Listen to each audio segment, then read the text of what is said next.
You're nothing but a mistake your daddy made with a dead woman. Monica shoves the young black boy against the church hallway wall. Her white gown drags across the floor. I'm sorry, ma'am, I just... Shut your mouth. Manicured nails dig into black skin.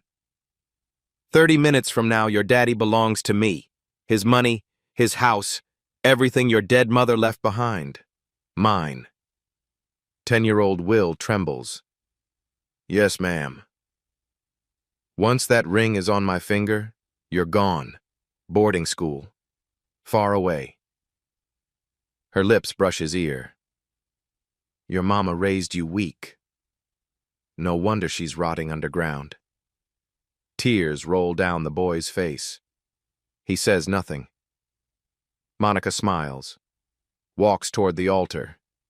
Will stands alone, shaking. Then his jaw tightens. His hand slides under his jacket. 30 minutes later, this black boy runs into his dad's wedding screaming, "Don't marry her!" What he showed next made his dad call 911. Subscribe and stay until the end. The house on Maple Street sits in South DeKalb County, Georgia, where the suburbs fade into stretches of pine forest and red Georgia clay. Red brick walls, white wooden shutters, a magnolia tree in the front yard that blooms every April without fail, filling the air with sweetness. Wesley Davis's grandfather bought this house in 1968. He was one of the first black men to own property on this street, back when real estate agents still steered colored families away from certain neighborhoods, back when banks found reasons to deny loans to people who looked like him. He paid cash, $12,000 saved over 20 years of working 2 jobs. He didn't trust banks, didn't trust loans, didn't trust any system that could take back what a black man had earned with his own hands. 3 generations of Davis men have grown up within these walls. Wesley's father learned to walk on these hardwood floors. Wesley learned to ride a bicycle on this cracked sidewalk, his daddy running alongside him, hand on the seat.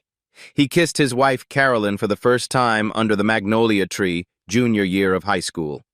Their son William, Will, everyone calls him, took his first steps on the same floors his great-grandfather laid by hand, board by board, in the hot summer of 1969. 18 months ago, those same floors held the weight of grief.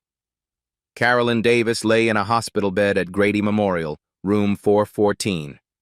The cancer had started in her lungs, spread to her bones, then everywhere else. Her hand felt like dry paper in Will's small brown fingers. The machines beeped their steady rhythm. The fluorescent lights hummed overhead. Take care of Daddy for me, baby. Her voice barely rose above the mechanical sounds keeping her alive. He's going to need you. Promise me. Will nodded. He was 8 years old. He didn't cry. Not then. Not at the funeral 3 days later. Not when they lowered her casket into Georgia clay while the choir sang Precious Lord. He made a promise, and promises were sacred things. After the burial, the house on Maple Street went quiet. Wesley stopped cooking the recipes Carolyn had taught him, stopped laughing at the sitcoms they used to watch together, stopped being the father Will remembered. Dinner became pizza boxes eaten in silence, the television filling the space where conversation used to live. Will did his homework alone at the kitchen table where his mother used to help him with fractions, her patient voice guiding him through each problem. 8 months ago, Wesley started attending a grief support group at Ebenezer Baptist Church. The Davis family has worshipped there for 40 years. Baptisms, weddings, funerals, all the milestones of black Southern life marked within those brick walls. Monica Turner sat in the corner of the fellowship hall that first Tuesday night. Simple black dress, modest gold jewelry. Her eyes glistened when she spoke about losing her husband 2 years prior. She understood Wesley's pain, she said. She knew what it meant to watch your whole world collapse and somehow keep breathing anyway. Wesley started talking to Monica after meetings. Coffee became dinners. Dinners became weekends. She laughed at his jokes, really laughed, head tilted back, hand resting on his arm. Monica moved in 4 months later. She rearranged the kitchen cabinets. She replaced the old curtains Carolyn had sewn by hand. She put Carolyn's photograph in the hallway closet. "Too painful for you to see every day, baby," she told Wesley. Will noticed things. Monica claimed she was an orphan. No parents, no siblings, nobody to invite to any wedding. She never mentioned her life before 2018.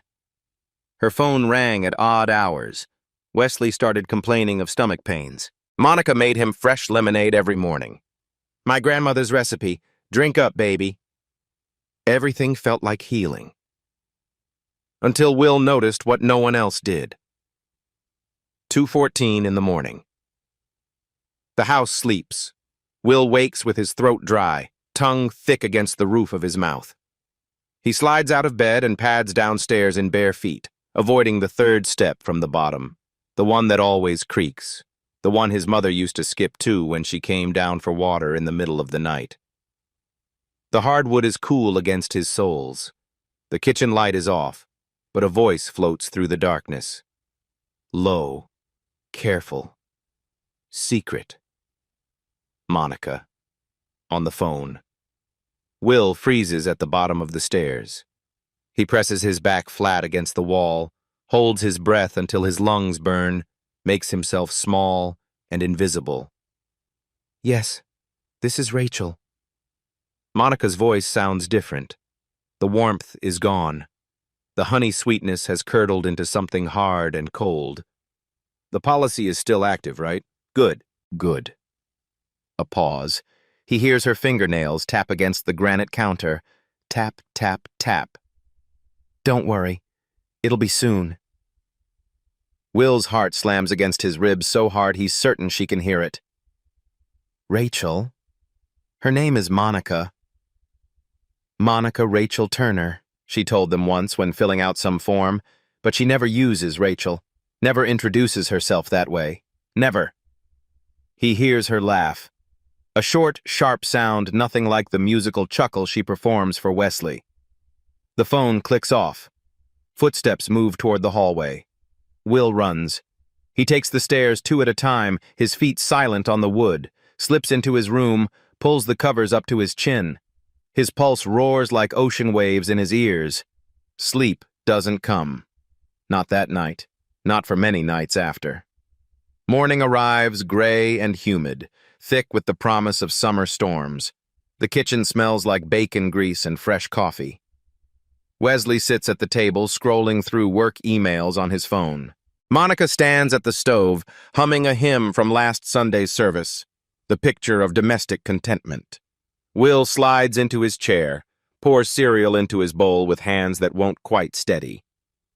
"Dad?" His voice comes out too loud in the quiet kitchen. Both adults look up. "Who's Rachel?"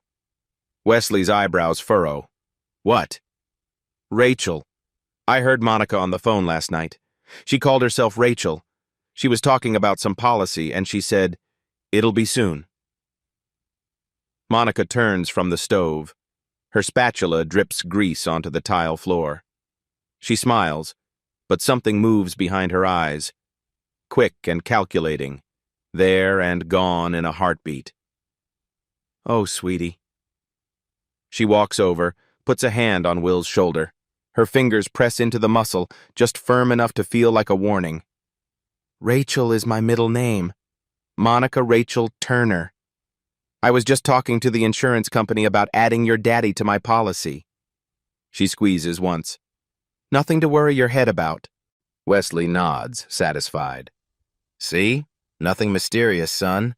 Monica's just being responsible about our future." Will stares at his cereal.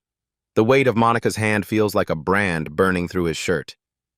That night, after homework and dinner and the television programs he doesn't really watch, Will pulls a composition notebook from his backpack. Black and white marbled cover, the same kind his mother used to buy him every September for school. He opens to the first blank page, writes the date at the top in careful letters. June 12th. She called herself Rachel on the phone at 2:14 a.m. Said, The policy is still active, and it'll be soon. What policy? Insurance? Soon until what? Over the following days and weeks, the notebook fills with observations. June 15th. M told Dad she grew up in Savannah. Last month, she said Augusta. I remember because I looked up both cities for my Georgia history project. June 18th. She watches me when she thinks I'm not looking. Her smile disappears the second Dad leaves the room. Then it comes back when he returns, like a mask she puts on and takes off. June 21st. Dad's stomach hurts again. 4th time this week. M makes him drink her lemonade every single morning. He always looks worse by evening. The notebook becomes Will's secret history. He hides it beneath his mattress, tucked against the photograph of his mother he rescued from the hallway closet. The boy started keeping a record, and the woman started watching him back. 3 weeks pass. The notebook grows thick with observations, suspicions, questions without answers. Will waits for his moment with the patience of someone much older than 10. Monica leaves every Wednesday afternoon for her hair appointment. Always 3 hours, always alone, always returning with hair that looks exactly the same. Today, Wesley works from home. Will finds his father in the living room, laptop open on the coffee table, scrolling through wedding venue websites. White tents on green lawns, elaborate flower arrangements, string quartets in formal attire. The wedding is 8 weeks away. Dad, I need to talk to you about something important. Wesley looks up from pictures of destination venues in Savannah, sees the notebook clutched in Will's hands. What's that, buddy? Will crosses the room and sits on the old leather couch across from his father. The same couch his parents bought together when they first moved into this house, the one with the cigarette burn on the armrest from Uncle Jerome's visit in 1998. His hands tremble as he holds out the notebook. I need you to read this, please, all of it. Wesley takes the notebook with a puzzled half-smile, opens to the first page, reads. His expression shifts like weather changing. Curiosity becomes confusion. Confusion hardens into something else, something that looks like disappointment or anger. What is this, William? She's lying to us, Dad. I've been writing everything down. The phone call where she used a different name, the way her stories don't match up, the way she watches me when you're not around. You've been spying on her? Wesley's voice rises, filling the living room with sharp edges. On my fiancée? On the woman I'm going to marry? I'm not spying, I'm just paying attention. This is ridiculous. Wesley flips through the pages, his jaw tightening with each entry, each date, each observation. Insurance policies? Secret phone calls? Will, she's trying to be part of this family. She's trying to build something with us. She's trying to love you like a mother. The word hits Will like a physical blow, like a mother, as if anyone could replace Carolyn Davis. Dad, if you would just listen to me. The front door opens, keys jingle in the lock. Monica's voice floats in, bright and warm as Sunday morning. I'm back early, baby. The salon was absolutely packed, so I rescheduled for next week. She appears in the living room doorway. Her eyes sweep the scene. Wesley on one couch, Will on the other, the notebook open between them like evidence at a trial. Something flickers across her face, quick as lightning. Then the warmth returns. The smile. The mask. What's going on in here? Wesley exhales heavily. He holds up the notebook, waves it slightly. Will has been keeping notes. On you. He thinks you're hiding something from us. Monica crosses to Wesley, puts a manicured hand on his arm, leans into him like she belongs there. Oh, baby. Her voice drips with practiced sympathy, thick as honey. It's okay. He misses his mama. He's having trouble adjusting to all this change. I understand completely. She looks at Will. Her eyes are warm. Her smile is perfect. But underneath, Will sees something cold, something calculating. We'll work through this together, as a family. The word family lands like a stone dropped in still water. Wesley turns to his son. His voice has gone cold and distant. A voice Will has never heard from his father before. Apologize to Monica, right now. Will's throat tightens. But Dad, now, William. Will looks at his father. At the man who taught him to ride a bike on this very street. At the man who held him while he cried over scraped knees and lost baseball games.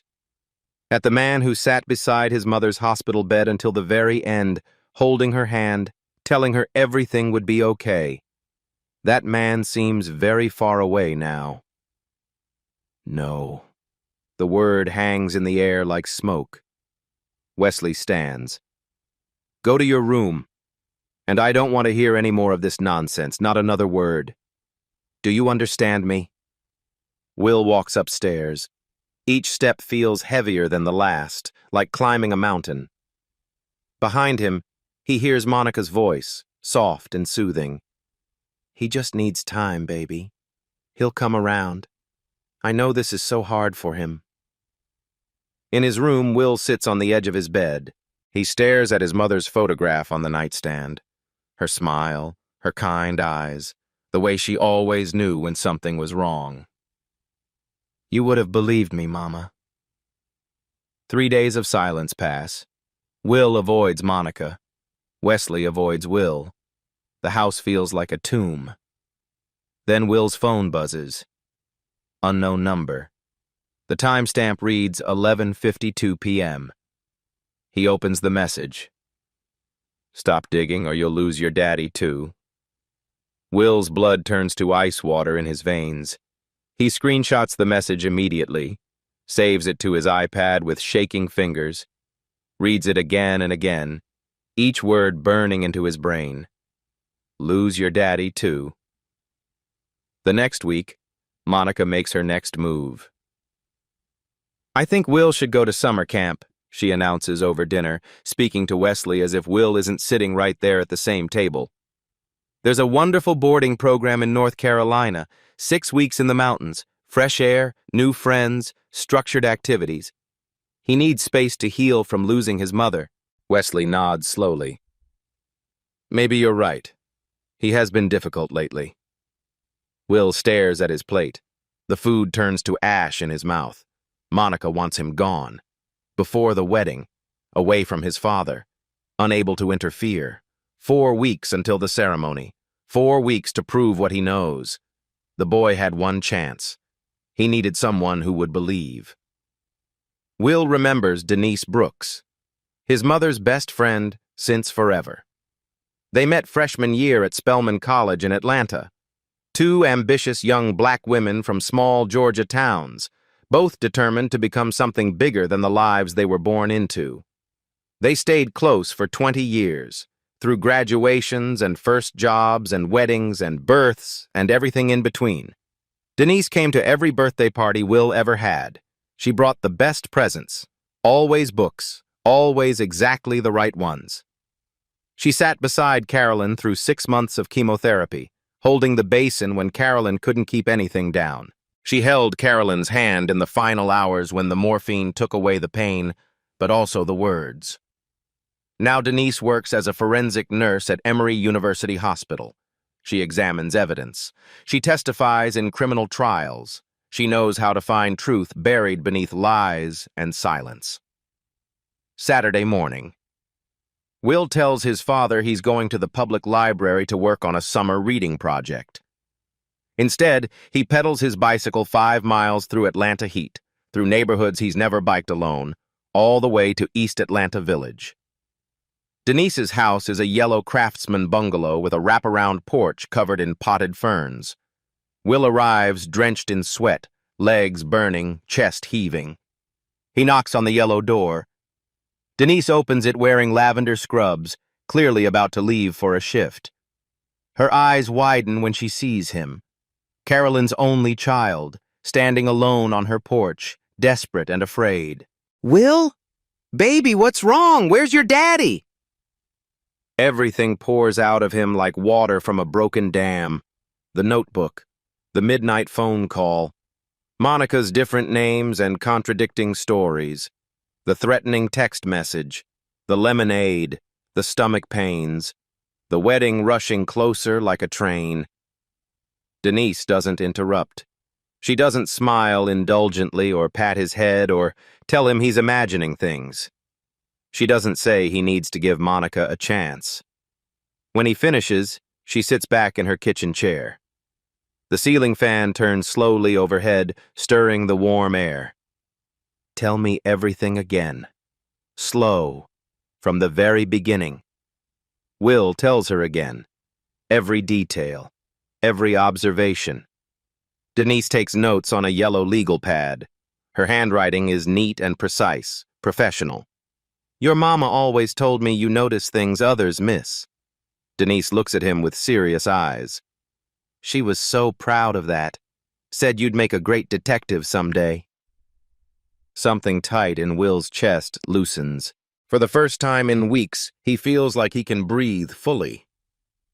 Denise opens her laptop on the kitchen table, types Monica Turner, Atlanta, Georgia into the search bar. The results are sparse. A LinkedIn profile with minimal information. No Facebook, no Instagram, no digital presence before 2018. It's as if Monica Turner materialized into existence 5 years ago, fully formed with no past. That's unusual, Denise murmurs. Everyone has a digital history. She tries a different approach. Will shows her a photo of Monica on his iPad, captured at a family dinner. Denise uploads the image to a reverse image search. One result appears. An article from the Macon Telegraph, August 2019. A wedding announcement. Monica stands beside a black man in a tailored tuxedo. White flowers frame them. The caption reads, Gerald and Monica Foster celebrate their union at Mount Olive Baptist Church, Macon. Denise reads it twice. Foster, not Turner. Will leans forward. Who's Gerald? Denise scrolls through the brief article. Gerald Anthony Foster, 32, of Macon. Monica Foster, née Morrison, 31. Morrison. Denise writes the name down, circles it twice. Not Turner, not Foster, Morrison. Will's voice is small. Where is Gerald now? Denise opens a new browser tab. Types Gerald Foster, Macon, Georgia. The first result is an obituary. That question would lead them somewhere neither expected. The obituary fills Denise's laptop screen, black text on white background. Gerald Anthony Foster, 34, of Macon, Georgia, passed away peacefully on March 14, 2020, surrounded by loved ones. Gerald was a beloved son, brother, and husband who touched many lives with his kindness and generosity. He is survived by his loving wife, Monica Foster, and his devoted sister, Lisa Foster of Macon. Services were held at Mount Olive Baptist Church. In lieu of flowers, donations may be made to the American Heart Association. Cause of death, cardiac arrest. Will reads the words 3 times, his finger tracing across the screen. He was only 34. That's younger than my dad. Denise scrolls through the obituary again. Her forensic training shows in the way she processes information, systematically, clinically, without letting emotion cloud her analysis.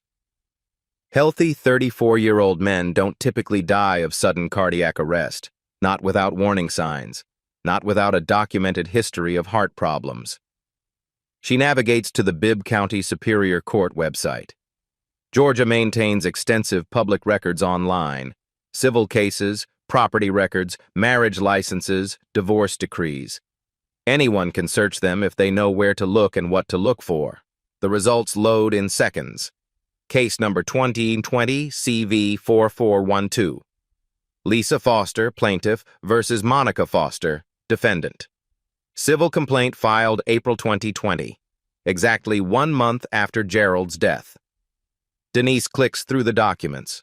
The complaint runs 14 pages, dense with legal terminology and formal accusations. But the core allegations stand out clearly. Lisa Foster, Gerald's younger sister, contested the distribution of Gerald's estate.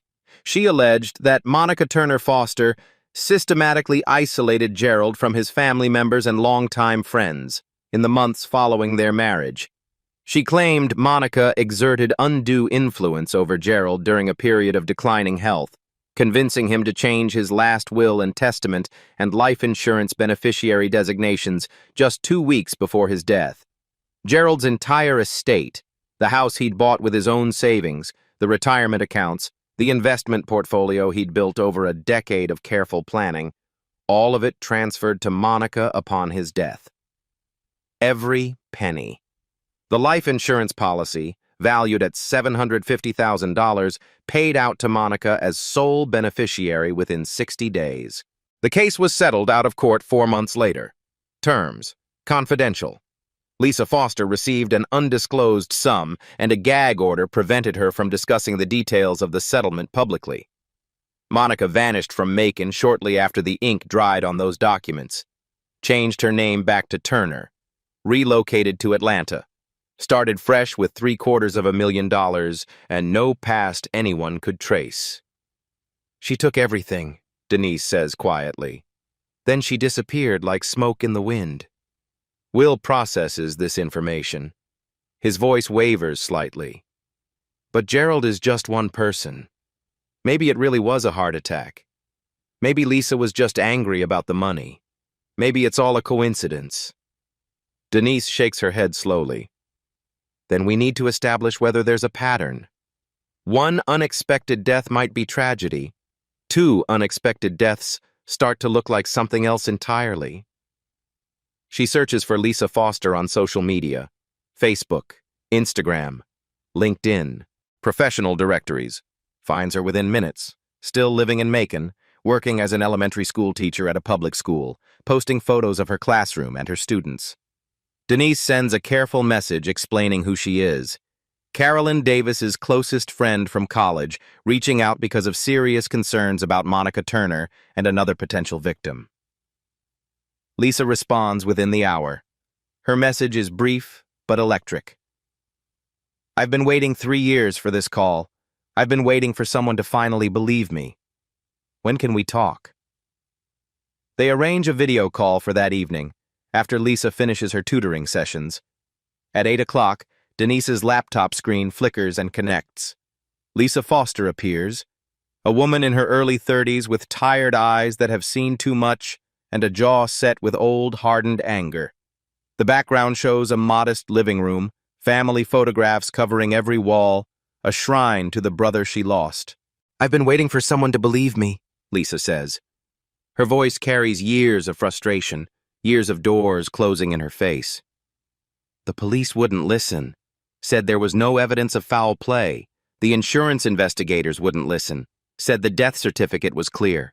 The lawyer said I didn't have a case. Everyone just accepted that Gerald had a heart attack, and that was that. Case closed. Life goes on. Denise records the conversation with Lisa's explicit permission, explaining it might be needed later. The recording runs 14 minutes and 23 seconds. Lisa describes her brother in vivid, loving detail. Gerald was healthy, obsessively so. He ran marathons every year, had completed 2 Ironman triathlons, tracked his nutrition with apps and spreadsheets. His annual physicals showed perfect cardiac function, 0 family history of heart disease, 0 warning signs whatsoever. Then he married Monica. She isolated him from everyone who loved him, Lisa says, her voice tight with remembered anger. Convinced him that I was jealous of his success, that our parents were too controlling, that his old friends were holding him back from his potential. Within 6 months of the wedding, he'd stopped returning my calls, stopped coming to Sunday dinner, stopped being my brother. Monica cooked every meal herself. No restaurants, no takeout, no food Gerald's family brought over. She made Gerald special drinks, herbal teas, protein shakes, her grandmother's recipes, she claimed, for his health, for his energy, for his longevity. He got sicker and sicker. Lisa's voice cracks, and she pauses to collect herself. Stomach pains that wouldn't go away no matter what medication he took. Fatigue so bad he could barely work by the end. Confusion, memory problems, trouble concentrating. The doctors ran test after test but couldn't find anything specific. They said it was stress. They said it was burnout from working too hard. Lisa wipes her eyes with the back of her hand. The doctors never tested for poison. Why would they? She was his devoted wife. She brought him to every single appointment. She held his hand while they drew blood. She cried in the waiting room. Nobody suspected her. Not for a second. Will sits frozen in Denise's kitchen, watching this woman on the screen describe exactly what is happening to his father right now in real time. The stomach pains, the fatigue, the special drinks every morning, the slow, mysterious decline that doctors can't explain. After the call ends, Denise keeps searching. Monica Turner, Monica Foster, Monica Morrison, cross-referenced with Atlanta, Georgia, 2021, 2022. Another obituary surfaces. Raymond Ellis, 41, of Atlanta, Georgia, died tragically on August 15, 2022, in a drowning accident at Lake Lanier. He is survived by his loving wife, Monica Ellis, and his colleagues at Ellis Financial Services. Denise pulls up marriage license records. Monica Turner married Raymond Ellis in September 2021 at a small ceremony at the Fulton County Courthouse. She was listed as sole beneficiary on his life insurance policy, $500,000, paid out within 90 days of his death. 2 husbands, both dead within 18 months of their wedding days. Both deaths ruled accidental or natural causes. Both left Monica everything. Raymond Ellis, 11 months of marriage, then drowning. Gerald Foster, 14 months of marriage, then cardiac arrest. Wesley Davis, 8 months and counting. Wedding in 3 weeks. She's killing them, Will whispers. She marries them, she poisons them, and she collects the insurance money. It's what she does. Denise nods slowly. The evidence suggests a clear pattern, but patterns aren't proof. The police won't arrest someone based on circumstantial connections, no matter how damning they appear. We need hard evidence that she's actively harming your father right now. Will thinks about the lemonade in their refrigerator, the special recipe. Then we get evidence. If you've ever been told you're overreacting when you knew something was wrong, drop a comment below. Let's see how many of us there are. They were close to the truth, but Monica was closer than they knew. Monica notices the phone calls first. Wesley mentions it casually over dinner, passing the mashed potatoes, not looking up from his plate. Denise keeps calling me. Carol's old friend from their Spelman days. Says she wants to meet up, talk about something important. Monica's fork pauses midair. Just a fraction of a second. So brief that Wesley doesn't notice. But Will notices. Will notices everything now. Then the mask slides back into place. That woman never did like me, baby. Monica shakes her head with practiced sympathy. I could tell from her energy at the funeral. Very judgmental. Very territorial about Carolyn's memory. She reaches across the table, touches Wesley's hand with her manicured fingers. Don't let her poison your mind against us. We're about to become a real family.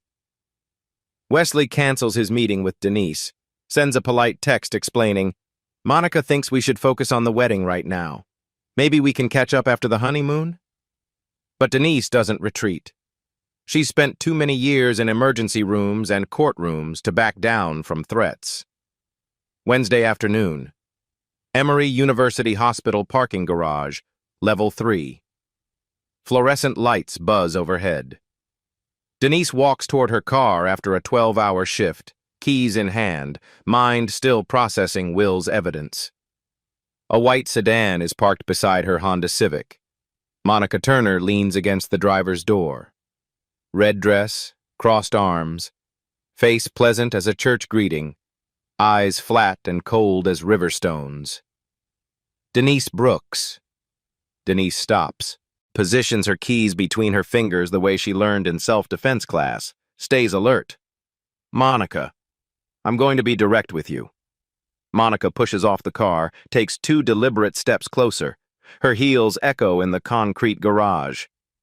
I don't know what lies that troubled little boy has been feeding you, but I strongly suggest you stay out of our family's private business. Her voice hardens, drops lower. I will sue you for harassment and defamation. I will contact your hospital administration and file formal complaints. I will make absolutely certain you never work in this city, in this state, again. Denise doesn't retreat. She's faced down violent patients and grieving families and defense attorneys trying to discredit her testimony. This suburban predator doesn't scare her. 2 husbands dead, Monica. 2. Both within 18 months of marrying you. Both left you hundreds of thousands of dollars. That's not coincidence. That's not bad luck. That's a pattern. Monica tilts her head. Her smile widens but doesn't warm. The effect is unsettling, like watching a snake unhinge its jaw. Accidents happen every single day, Denise. Terrible, tragic accidents. Hearts fail. People drown. The world is full of dangers. She steps closer still, close enough that Denise can smell her perfume. Gardenias layered over something chemical. Something wrong. Be very careful you don't have an accident yourself. Monica turns and walks away. Her heels click against the concrete like a metronome counting down. Denise watches her go. Her hands are steady. Her resolve has only strengthened. That evening, Monica returns home warm and glowing. She cooks Wesley's favorite meal. Smothered pork chops with rice and gravy, green beans with ham hocks, the southern comfort food she claims came from her grandmother. She pours wine. She lights candles. She plays jazz softly on the Bluetooth speaker. Baby, she says over dessert, voice sweet as the pecan pie she made from scratch. I've been thinking, why should we wait another whole month? I love you so much. I don't want to spend another single day not being your wife. Wesley smiles, clearly touched. You want to move up the wedding? More than anything in this entire world. The wedding date shifts. 4 weeks becomes 5 days. Will overhears them from the upstairs hallway, crouched low by the banister, barely breathing. 5 days until his father marries a murderer. That night, after Wesley's shower, Monica comes to Will's bedroom. She closes the door softly behind her. The water pipes still hum through the walls. Will lies in bed, pretending to read a book about dinosaurs. His iPad is hidden under his pillow, voice memo app recording every sound. Monica sits on the edge of his mattress. Her weight shifts the bed toward her. I know what you've been doing. Her voice is soft, almost gentle, almost loving. You and that woman, digging around in things that don't concern you. Will doesn't respond. His heart pounds so loud he's sure she can hear it through his chest. You think you're clever, don't you? Monica leans closer. Her breath is warm against his face.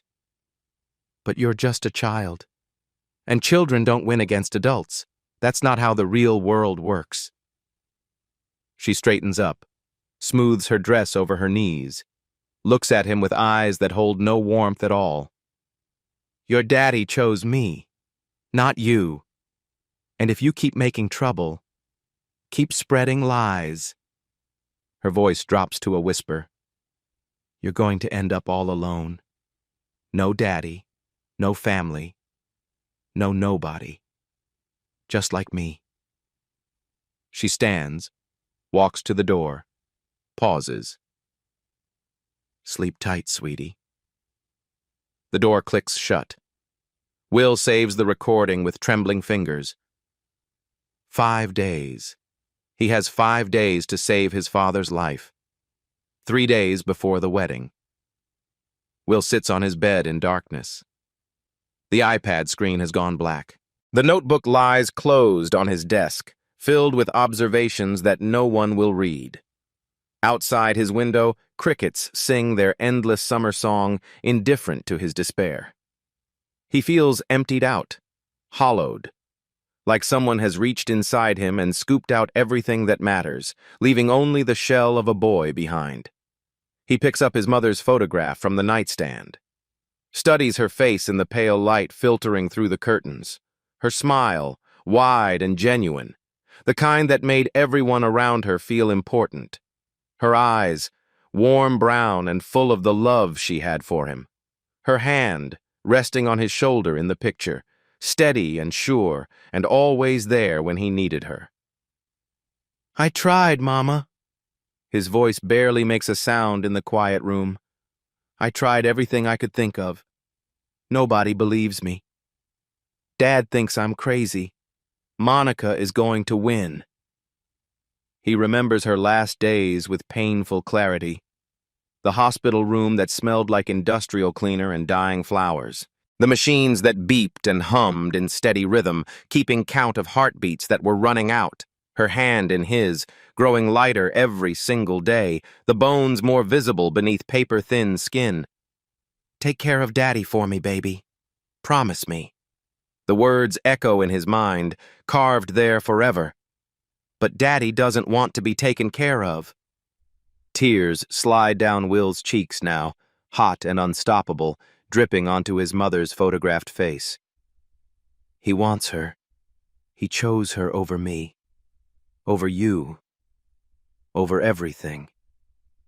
He cries like he hasn't cried since the funeral 18 months ago. Deep, shaking sobs that he muffles with his pillow so nobody hears. The kind of crying that steals your breath and leaves you gasping. The kind that feels like it might never stop, like there's an ocean of grief inside him and it's all pouring out at once. Maybe he should give up. Maybe he's wrong about everything. Maybe Monica really is just a woman who's had terrible luck with husbands, twice widowed through genuine tragedy, and Will is just a grieving child who can't accept that his father deserves to find happiness again. Maybe his mother would be disappointed in him. Maybe she'd tell him to stop causing trouble, to accept Monica, to let his father move on with his life. The thought cuts deeper than anything Monica has ever said. He lies in the darkness for what feels like hours. The house settles around him, creaking with age and memory. Somewhere down the hall, Monica laughs at something Wesley says. They sound happy together. They sound like a couple in love. Maybe they are. Maybe Will is the problem. His phone buzzes on the nightstand. The screen glows bright in the darkness. 2:17 a.m. Denise. Will almost doesn't answer. Almost lets it ring out to voicemail. Almost gives in to the exhaustion and the doubt and the crushing weight of being a 10-year-old child fighting against the entire adult world. But he made a promise to his dying mother, and promises are sacred things. He picks up the phone. "Hello?" "Will." Denise's voice is urgent, breathless, alive with something that sounds like hope. "I know it's late. I know you must be exhausted. But I need you to listen very carefully. I got the test results back." Will sits up in bed, suddenly wide awake. "Test results? What test?" A pause. He hears Denise take a breath. "Last week, when I came to your house for dinner. Remember? Monica wasn't home yet." Denise speaks carefully, precisely. "While I was getting water in the kitchen, I took a small sample from the lemonade pitcher, the one Monica makes special for your father every morning." Silence stretches between them. Would you have given up or kept going? Tell me in the comments. The results came back an hour ago, and they changed everything. Denise reads the toxicology report over the phone, her voice steady and clinical. "Ethylene glycol, detected in the sample. Concentration is low, consistent with gradual, chronic exposure over a period of several months." Will grips the phone so hard his knuckles ache. "What does that mean? What is ethylene glycol?" "It's antifreeze, Will. The green liquid people put in car radiators to keep engines from overheating." Denise's voice is calm, but carries the weight of what she's saying. "It has a sweet taste, almost like candy. You can't detect it in something like lemonade or sweet tea. In small doses taken regularly over time, it destroys your kidneys and your liver. It mimics other medical conditions: fatigue, stomach pain, nausea, confusion. Doctors miss it constantly because they're not looking for it. Will thinks of his father, the endless stomach pains that no medication could fix, the bone-deep tiredness that sleep never cured. The way Wesley has looked thinner, grayer, older with each passing week. She's poisoning him. Yes, slowly and deliberately. The same way she likely poisoned Gerald Foster, the same way she probably poisoned Raymond Ellis. Your father is next on her list, and the wedding would seal his fate. Will is already out of bed, pacing the small length of his room in the darkness. We have to call the police right now. Tonight. They have to arrest her before the wedding. Denise sighs heavily. I already called Detective Harris at Atlanta Police Department, told him everything we've found. And? He said the sample could be contaminated. I collected it from your refrigerator without authorization, without proper chain of custody, without documentation. A defense attorney would tear it apart in court. He said he needs more concrete evidence before he can make any arrests. The wedding is in 3 days! Will's voice rises with panic, cracking on the last word. I know. Believe me, I know. Denise sounds as frustrated as he feels. The system moves slowly, and Monica moves fast. She's been doing this for years. She knows how to stay ahead of suspicion. Will stops pacing, stands at his window, looking out at the dark street, the sleeping houses, the magnolia tree his mother loved standing silver in the moonlight. An idea forms. Dangerous, desperate, maybe crazy. What if I show Dad everything at the wedding? What do you mean? In front of everyone, all the guests, all the witnesses, all the people who've known our family for years. If I play the recordings, show the documents, explain the pattern, she can't lie her way out when 200 people are watching and listening. Dad will have to believe me then. Will, that's extremely risky. She's dangerous.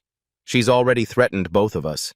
If she realizes what you're planning, I don't care. His voice is steady now, certain, clear as a church bell. I promised Mama I would take care of Dad. If I don't stop this wedding, he'll be dead within a year, just like Gerald, just like Raymond. Silence on the line. Then, you are the bravest person I have ever known. Child or adult, your mama would be so proud. Denise has one final card to play, a friend who manages the CVS pharmacy on Candler Road. If Monica bought antifreeze there recently, we'll have video evidence. 2 hours later, Denise calls back. I found it. The video is 43 seconds long. CVS Store 4471, Candler Road, Atlanta, Georgia. Timestamp, 2:23 p.m., 3 days before the scheduled wedding. Monica Turner stands at the checkout register wearing a casual yellow sundress and sandals. Oversized sunglasses perch on top of her head. In her red shopping basket, 2 bottles of Prestone antifreeze and a package of rubber gloves. She pays with cash. No credit card trail, no paper evidence. She makes small talk with the teenage cashier, smiling warmly, laughing at some joke, looking completely ordinary. Her face is clearly visible the entire transaction. Denise sends the video file to Will's iPad. You have everything you need now. Will spends the final night before the wedding preparing like a soldier going into battle. He creates a folder on the iPad labeled simply Truth. The CVS surveillance video. The voice recording of Monica threatening him in his bedroom. Photographs of Gerald Foster and Raymond Ellis from their obituaries. The toxicology lab report showing ethylene glycol. Screenshots of the court documents from Lisa Foster's lawsuit. The threatening text message from the unknown number. Everything organized, everything labeled, everything ready to show the world. He charges the iPad to full battery. He doesn't sleep. He watches the sun rise through his bedroom window, painting the sky pink and gold over the magnolia tree. Wedding Day. Ebenezer Baptist Church stands proud against the June morning sky. The same church where Wesley was baptized at 6 months old, where he married Carolyn at 25, where he buried her at 36. White ribbons flutter from the columns. White lilies perfume the entrance. The organ plays softly as guests arrive. Inside, 200 people fill the polished wooden pews. Wesley's co-workers from the engineering firm, college friends from Morehouse, family from South Carolina and Alabama, neighbors who've watched Will grow up on Maple Street. Will wears a small gray suit his father bought specially for the occasion. Wesley adjusts Will's tie in the groom's preparation room, both of them reflected in the old mirror on the wall. "This is a new beginning for our family, son." Wesley's eyes are bright with hope, with love, with the promise of happiness after grief. "You'll see. Monica is going to be wonderful. We're going to be okay." Will says nothing. The iPad is hidden inside his jacket, heavy against his ribs. The ceremony begins. Wesley takes his position at the altar, standing tall beside the pastor with the white leather Bible. The organ swells into the wedding march. Monica appears at the end of the aisle, white gown flowing behind her like a river of silk, white veil covering her face like a shroud, white flowers trembling in her hands. She looks radiant. She looks perfect. She looks like a woman deeply, truly in love. She walks toward Wesley, step by measured step. Will slips out the side door, removes his dress shoes and socks. Bare feet run faster, quieter. The iPad is in his hands. The pastor's voice carries through the sanctuary, solemn and sacred. "Dearly beloved, we are gathered here today in the sight of God to witness the union of Wesley James Davis and Monica Rachel Turner in holy matrimony." Monica reaches the altar, takes Wesley's hands in hers, lifts her veil to reveal her smiling face. Will pushes through the main doors with all his strength. "Don't marry her!" Every head in the church turns. The organ chokes into silence. Monica's smile freezes solid. Will sprints down the aisle. His bare feet pound against the carpet. He passes his grandmother clutching her pearls, passes his uncle standing half-risen from his pew, passes everyone who never asked the questions they should have asked. He reaches the altar, holds up the iPad like a shield, like a weapon, like salvation. "Watch, Dad. Please, just watch." He presses play. And then Wesley Davis reached for his phone. The CVS video fills the iPad screen. Monica Turner, 3 days ago, buying antifreeze and rubber gloves. Her face unmistakable. The timestamp clear. Whispers ripple through the congregation like wind through a wheat field. Monica's voice cuts through the murmurs, sharp with desperate denial. "That's not... I bought that for my car. The radiator was overheating. It's completely innocent." Will opens the next file, the voice recording from his bedroom. Monica's own voice echoes through the sacred space, bouncing off the vaulted ceiling. "Your daddy chose me, and if you keep making trouble, you'll end up all alone. No daddy, no nobody, just like me." Gasps, hands covering mouths. Someone's grandmother crosses herself. Will opens the final file. The toxicology report, the lab seal visible at the top. "She's been poisoning your lemonade, Dad, for months. The same way she poisoned Gerald Foster in Macon. The same way she poisoned Raymond Ellis at Lake Lanier." His voice rings clear through the silent church. "You're next." Wesley stares at the screen, at the evidence, at his son. His face cycles through disbelief, confusion, horror. He looks at Monica, at the woman he was about to marry, at the woman who made him lemonade every morning with her own hands. "Monica, what is this?" Wesley pulls his phone from his jacket pocket. His hands tremble as he dials 3 numbers. 911, what's your emergency?" 200 guests sit frozen in the pews. Nobody speaks. Nobody breathes. My name is Wesley James Davis. His voice cracks, but holds. I'm at Ebenezer Baptist Church on Auburn Avenue in Atlanta. I believe my fiancée has been poisoning me, and I believe she has murdered at least 2 other people. Monica runs. She gathers her white dress in both fists and bolts toward the side exit, abandoning her bouquet on the altar steps. Her bare feet slip on the polished wood floor. She slams through the exit door and stops. Denise Brooks stands in the doorway, arms crossed. Behind her, 2 uniformed Atlanta police officers. Detective Harris steps forward, gold badge catching the light through the doorway. Monica Turner, you are under arrest for attempted murder, insurance fraud, and suspicion of 2 counts of homicide. You have the right to remain silent. The handcuffs close around her wrists. Monica's face contorts with rage. The mask finally completely shatters. This is insane. I am innocent. That child has been trying to destroy me since the day we met. Detective Harris guides her back through the church, down the aisle she walked in white just minutes ago, past the guests who came to celebrate her triumph. Wesley descends the altar steps and walks toward Will. Father and son face each other. You knew. Wesley's voice breaks completely. You tried to tell me, and I didn't listen. Will's eyes fill with tears. Mama told me to take care of you. Wesley drops to his knees and pulls his son into his arms, holds him tight, sobs into his shoulder without shame. I'm sorry. I'm so sorry. 1 week later, Fulton County Superior Court. Wesley's blood tests confirm early-stage ethylene glycol poisoning. Prognosis with treatment. Full recovery. Gerald Foster's body is exhumed. The new toxicology matches.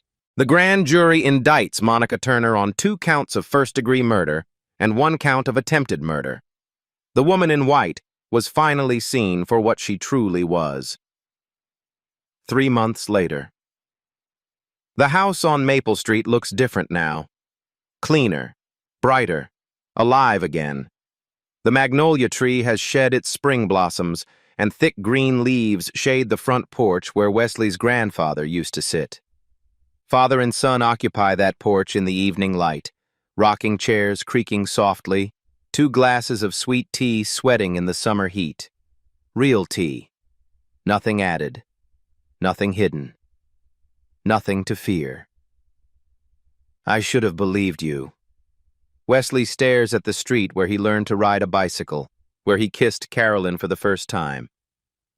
From the very first day you came to me. Will shrugs with the simple wisdom of children. You believe me now. That's what matters. Inside, the kitchen has been restored to itself. Carolyn's photograph sits on the counter again, exactly where it belongs. The lemonade pitcher is gone forever. Wesley has learned to cook his wife's recipes himself. Tonight's dinner is her fried chicken with collard greens, made with his own hands. The doorbell rings. Denise arrives carrying a pound cake baked from Carolyn's recipe card. They eat together at the kitchen table. 3 people. Not a replacement for what was lost. Something different. Something forged through fire and earned through courage. After dinner, Will stands at the window, watching fireflies blink in the backyard where his parents fell in love under the magnolia tree. I kept my promise, Mama. Sometimes the smallest voices see the clearest truth, and sometimes the bravest thing you can do is refuse to be silent. A 10-year-old boy's scream stopped a wedding and saved his father's life. If this story moved you, share it with someone who needs to hear it. Subscribe for more stories where truth and justice win. I'll see you in the next one.